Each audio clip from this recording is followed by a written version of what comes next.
and welcome to the Breakfast Book Club. Today we have our special guest, F. Scott Fitzgerald.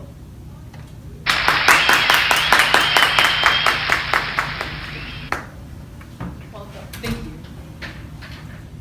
So today we're going to be talking about the book, The Great Gatsby by the one and only F. Scott Fitzgerald.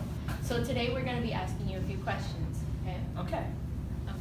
What is psychoanalytical criticism and how does it involve Gatsby? So psychoanalytical criticism, it applies to psychological theory, usually divided by the Ferdinand and Juggin fault line to analyze character and author motivation and behavior as well as themes.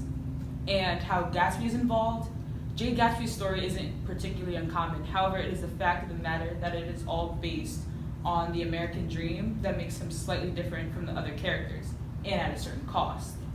Gatsby is developed from a poor background and makes his way to the top in a matter of 5 years, with riches and parties every weekend. But to understand this, we have to be able to analyze how, throughout the novel, other characters do not know the true identity of Gatsby.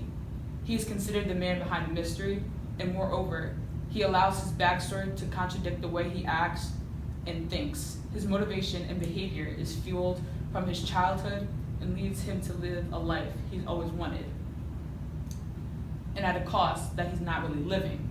He wasn't a very sociable person, he was awkward, and he lies to cover up his own truth.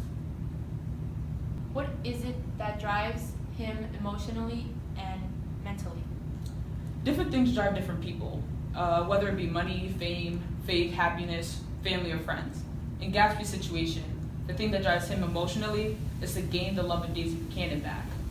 They had the connection of a forbidden love due to the different social class between them, but Gatsby was determined to gain Daisy's love back at any means necessary. And in terms of mentally, Gatsby allowed himself to put his past in the back of his mind and look forward to the future. He particularly changed his identity to create himself anew and told stories and lies about how he came to be today to cover the truth about his past from being exposed. What is new historicism and cultural criticism?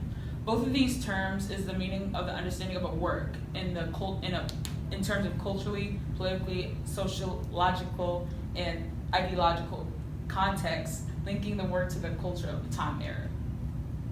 How are these terms portrayed in the novel The Great Gatsby? Both of these literary devices are put in place to explain how culturally, politically, and or economically people have become influenced. The time era of this book was the 1920s, in which it was also written, and this time has been known as a major social change. Wealth, society, change, and consumer needs of material things have become more of a necessity than food, water, and shelter. The way it was displayed in the novel is by the actions and thoughts of several characters throughout the novel, from Nick to Gatsby, to Daisy, Tom, and Myrtle. In my honest opinion, nothing has changed in terms of cultural differences from the 1920s to today. People are still consumed by wanting the newest things, having the most money, and etc. But these people aren't really getting what they need.